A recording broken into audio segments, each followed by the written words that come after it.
স্বপ্ন যাদের ঢাকা বিশ্ববিদ্যালয় তাদের জন্য আজকের ভিডিওটা অনেক বেশি গুরুত্বপূর্ণ হবে, কারণ আজকে তোমাদের বাংলা এবং সাধারণ জ্ঞানের উপর একটা এক্সক্লুসিভ সাজেশন দিব। এই সাজেশনটা যদি তুমি ফলো করতে পারো, আমি তোমাকে গ্যারান্টি দিয়ে বলছি তুমি এই সাজেশন থেকে ইনশাল্লাহ 80% প্রশ্ন কমন পেয়ে যাবে। এখন তোমাদের অনেকের এমন একটা টেন্ডেন্সি আছে, তোমরা অনেকেই মনে করো যে ভাইরা তো রাজশাহী বিশ্ববিদ্যালয়ে পড়ে, ভাইরা কি ঢাকা বিশ্ববিদ্যালয়ের এসব বিষয়ে বোঝে নাকি? আরে ভাই, আমরা ঢাকা বিশ্ববিদ্যালয়েও চান্স প্রাপ্ত ছিলাম, কিন্তু শুধুমাত্র আইন পড়ার স্বপ্ন থেকে রাজশাহী বিশ্ববিদ্যালয়ে পড়াশোনা করছি। ঢাকা বিশ্ববিদ্যালয়ে তোমাদের এই অ্যাডমিশন জার্নিও কিন্তু আমরা সফলভাবে পার করে আসছি। দেখো, আমাদের চান্স পাওয়ার এক্সপিরিয়েন্স থেকে, আমার চান্স পাওয়ার এক্সপিরিয়েন্স থেকে এবং দীর্ঘদিন ধরে অ্যাডমিশন নিয়ে কাজ করার এক্সপিরিয়েন্স থেকে, বিগত সালের প্রশ্ন অ্যানালাইজেশনের এক্সপিরিয়েন্স থেকে আজকে তোমাদের যে সাজেশনটা দিচ্ছি, তুমি যদি ঢাকা বিশ্ববিদ্যালয়ে বেস্ট করতে চাও তাহলে এই সাজেশনটা একটু ফলো করো। আমি তোমাকে সাধারণ জ্ঞানের উপর যে সাজেশনটা দিচ্ছি, এই সাজেশনটা দেখো, যদিও এই সাজেশনটা আমি আগেও দিয়েছি। আর খুব ফানি একটা বিষয়, আমাদের এই সাজেশনই অনেক অ্যাডমিশন ইনস্ট্রাক্টর আছে যারা কিন্তু হুবহু ফলো করে তোমাদেরকে সাজেশন দিচ্ছে। তো তারা আবার ঢাবিয়ান, তো তাদের সাজেশন ঠিকই তোমরা নিচ্ছ যে ঢাবিয়ান ভাই দিছে, সুতরাং এখান থেকে হয়তো 100% কমন পেয়ে যাব। আর আমরা যখনই রাবিয়ান, তখন তোমাদের কাছে মনে হচ্ছে যে ভাইরা মনে হয় এসব বিষয় বোঝে না। ঠিক আছে, তো তোমাদের যদি আমাদের পরে আস্থা থাকে তাহলে তোমরা এই সাজেশনটা নিও, আর যাদের আস্থা নাই তাদের নেওয়ার দরকার নাই। দেখো, আমি তোমাকে সাধারণ জ্ঞানের উপর এখানে কিছু টপিকস দিয়েছি, এই টপিকসগুলো তোমার পড়তে হবে। অর্থনৈতিক বিষয়বলী, ঢাকা বিশ্ববিদ্যালয়ে এই অর্থনৈতিক বিষয়বলী থেকে বিগত বছরগুলোতে ব্যাপক প্রশ্ন আসতো। এখন লাস্ট ইয়ারের প্রশ্ন কিছুটা চেঞ্জ হয়েছে, আবার এবছরেও প্রশ্ন কিছুটা চেঞ্জ হওয়ার সম্ভাবনা আছে।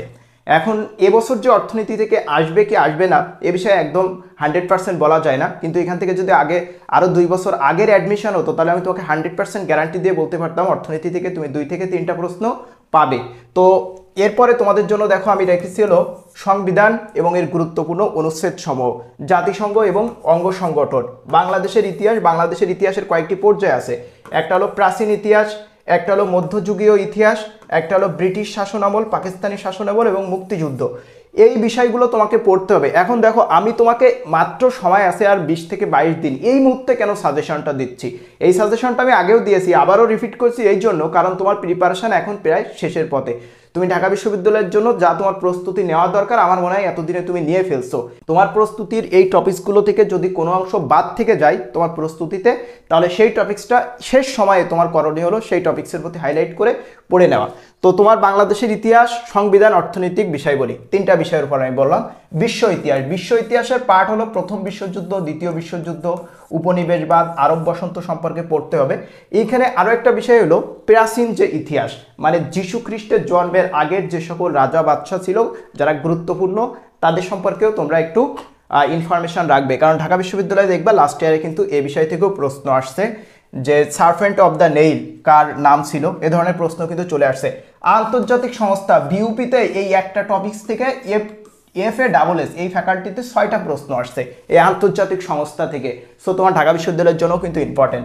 ভৌগোলিক বিষয়বলী খুবই গুরুত্বপূর্ণ, যারা বোঝো না তারা প্রয়োজনে বুঝে নিবা ইন্টারনেটে সার্চ দিয়ে যে ভৌগোলিক বিষয়বলী বলতে কোনটাকে বোঝায়। এই টপিকসগুলো যেন তোমার বাদ না থেকে যায় তোমার প্রস্তুতিতে, এখান থেকে কিন্তু প্রশ্ন আসবে। গুরুত্বপূর্ণ হেল্পলাইন, তথ্য প্রযুক্তি, একটা সময় খুব বেশি গুরুত্বপূর্ণ ছিল তথ্য প্রযুক্তি সম্পর্কিত বিষয়গুলো। এরপরে দেখো, তোমার জন্য আরও যে টপিকসগুলো রেখেছি, ঢাকা বিশ্ববিদ্যালয় সম্পর্কিত তথ্য প্রায়শই কিন্তু প্রশ্ন চলে আসে। প্রথম বাংলাদেশের যে প্রথম যে বিষয়বলী, তারপরে বিশ্বের যে প্রথম বিষয়বলী, বাংলাদেশের প্রথম বিষয়বলী, আন্তর্জাতিক চুক্তি খুব বেশি গুরুত্বপূর্ণ, বিশেষত যে যুদ্ধ সংক্রান্ত যে চুক্তি আছে, জলবায়ু সংক্রান্ত যে চুক্তি আছে এবং ইসরায়েল এবং ফিলিস্তিনের সাথে সম্পর্ক চুক্তিগুলোর প্রতি তোমাদের হাইলাইট করা অনেক বেশি গুরুত্বপূর্ণ। বিশ্বের গেরিলা সংগঠন, এগুলো তোমার পড়তে হবে। আচ্ছা, মেগা প্রকল্প এখন খুব একটা বেশি গুরুত্বপূর্ণ না। দার্শনিক উক্তি খুব খুব গুরুত্বপূর্ণ। এই টপিকস থেকে ঢাকা বিশ্ববিদ্যালয়ে কিন্তু একটা প্রশ্ন থাকবেই। আমি তোমাকে বলে দিচ্ছি ঢাকা বিশ্ববিদ্যালয়ে তোমার এই দার্শনিক উক্তি থেকে প্রশ্ন থাকবেই, এবং বিগত সালের আলোকে আমি বলতে পারি 90% শিওরিটি আমি তোমাকে দিতে পারি। এখন তুমি পড়লে না, একটা প্রশ্ন আসলো তুমি পারলে না, তখনই কিন্তু আমার কথা মনে পড়বে। SDG থেকে ফ্রিকুয়েন্টলি প্রশ্ন আসে, ব্রিটিশ বিরোধী আন্দোলন, এই টপিক্সটা আমাদের যে ইতিহাস আছে এই ইতিহাসের মতো এই টপিক্সটা অনেক অনেক বেশি গুরুত্বপূর্ণ। রিপোর্ট সমীক্ষা, এগুলো হলো সাম্প্রতিক বিষয়ের অন্তর্ভুক্ত। আর ঢাকা বিশ্ববিদ্যালয় মানে কিন্তু তোমাকে সাম্প্রতিক বিষয়ের প্রতি অনেক বেশি হাইলাইট করতে হবে, কারণ ঢাকা বিশ্ববিদ্যালয় সাম্প্রতিক প্রশ্ন থেকে ব্যাপক প্রশ্ন করে, এবং সাম্প্রতিক কোন কোনো প্রশ্ন সেগুলো কিন্তু আমি সব তোমাদের দিয়েছি, জিকে প্লে লিস্টে কিন্তু সব কিছুই আছে, তোমরা এগুলো ফলো করো। বৈশ্বিক জলবায়ু, জলবায়ু খুবই গুরুত্বপূর্ণ। ক্ষুদ্র নৃগোষ্ঠী থেকে ঢাকা বিশ্ববিদ্যালয়ে প্রশ্ন করে, তোমরা হয়তো জানো। শিল্প, কৃষি এবং বাংলা নববর্ষ। একটা সময় খুব বেশি প্রশ্ন আসতো এই দুই বিষয় থেকে। এরপর দেখো তোমাদের জন্য আরও কিছু বিষয় তোমাদের জন্য রেখেছি। এই বিষয়ের মধ্যে বাংলা একাডেমি রোগের প্রতিষেধক, এই রোগের প্রতিষেধক থেকে আবার ঢাকা বিশ্ববিদ্যালয়ে প্রশ্ন করে। সুশাসন বিষয়ে জানবা, অর্থাৎ পৌরনীতি পার্ট, ইপিজেড সময়গুলো সম্পর্কে ইনফরমেশন রাখবা। সৌরজগৎ খুব বেশি গুরুত্বপূর্ণ, সৌরজগতের বিষয়গুলো প্রশ্ন আসে। 6 দফা এক সময় খুবই গুরুত্বপূর্ণ ছিল। প্রাচীন জনপদ জানতে হবে।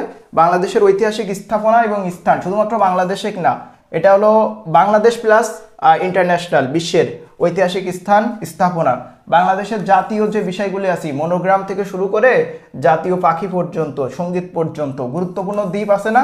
তারপরে বিশ্বের ভৌগোলিক বিচিত্র, জেন্ডার সমতা খুব বেশি গুরুত্বপূর্ণ, যে জাতিসংঘের কোনটি নারীর অধিকার বিষয়ক সংস্থা, কোনটি নারীদের জন্য আন্তর্জাতিক তহবিল, এসব প্রশ্ন কিন্তু ঢাকা বিশ্ববিদ্যালয়ে আসে। লোকসঙ্গীত এবং অধরা সঙ্গীত, প্রাচীন সভ্যতা, ঠিক আছে। এবং প্রাচীন সভ্যতা বলতে মেসোপটেমিয়া সভ্যতা থেকে সিন্ধু সভ্যতা পর্যন্ত সব কিছু তুমি পড়ে নিবা, ঠিক আছে। এবং নদ নদী, ঢাকা বিশ্ববিদ্যালয়ের জন্য খুব গুরুত্বপূর্ণ একটা টপিকস নদ নদী। এখান থেকে প্রশ্ন আসে। জিআই পণ্য, জিআই পণ্য থেকে কিন্তু ফ্রিকোয়েন্টলি প্রত্যেকটা বিশ্ববিদ্যালয়ে প্রশ্ন আসে। বিউপিতে একটা প্রশ্ন আসছিল, নিচের কোনটি জিআই পণ্য নয়, এভাবে প্রশ্ন আসছে। সর্বশেষ কোনটা জিআই পণ্য আইছে এটাও আসতে পারে, বা কোনটা নয় এভাবেও প্রশ্ন আসতে পারে, বিভিন্নভাবে প্রশ্ন আসতে পারে। বিশ্বের যে স্বাধীনতাকামী বিভিন্ন সংগঠন আছে না, এই সংগঠনগুলো এবং যে প্রদেশগুলো আছে, কাতালোনিয়া থেকে শুরু করে সেই 7 সিস্টার, সব কিছুই জানবা তোমরা। প্রশাসনিক বিন্যাস খুব গুরুত্বপূর্ণ একটা টপিকস, কিন্তু তোমরা হাইলাইট করো না। কেন হাইলাইট করো না এটা জানি না, অধিকাংশ স্টুডেন্টই করো না। যারা করো তারা ঠিকই ঢাকা বিশ্ববিদ্যালয়ে বেস্ট করতে পারবা। এই যে প্রশাসনিক বিন্যাস, আইন, বিচার এবং শাসন, ঠিক আছে। তোমার যদি বাংলাদেশের প্রশাসনিক বিন্যাস সম্পর্কে যদি তোমার ধারণা না থাকে, তাহলে তুমি কি করলে? আচ্ছা, আর কিছু সাবজেক্ট ভিত্তিক বিষয় তোমার প্রস্তুতি রাখতে হবে। ভূগোল, অর্থনীতি, পৌরনীতি, আইসিটি, ঠিক আছে, এগুলো সম্পর্কে প্রস্তুতি রাখবা। আর দেশ পরিস্থিতি, ভৌগোলিক যে অবস্থান তো আমি বললামই। আমি তোমাদের এখানে যে সাজেশনটা দিয়েছি, এই সাজেশন থেকে দেখবা 90% প্রশ্ন এইখান থেকে চলে আসবে ইনশাল্লাহ, যদি খুব বেশি ঢাকা বিশ্ববিদ্যালয়ে তার বিগত সালের প্রশ্নের সাথে এবছরের প্রশ্নের প্যাটার্নের চেঞ্জ না করে।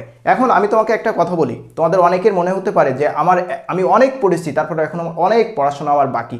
তো যাদের পড়াশোনা বাকি তাদের জন্য বলছি, তোমাদের পড়াশোনা বাকি থাকবেই।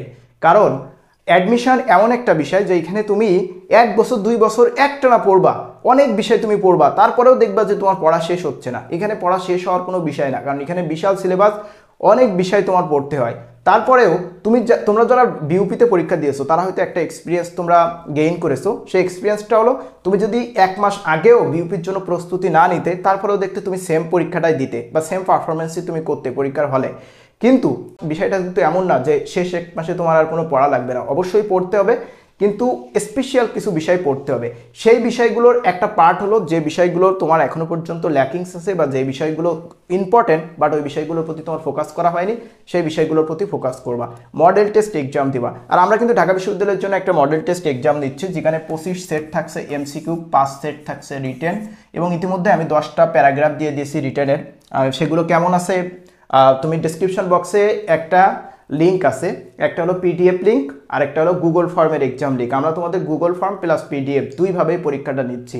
জাস্ট তুমি এই দুইটা পরীক্ষা দাও, একটা পিডিএফ লিঙ্ক দিয়েছি আর একটা হলো তোমার গুগল ফর্মের লিঙ্ক দিয়েছি, দুইটা আলাদা আলাদা।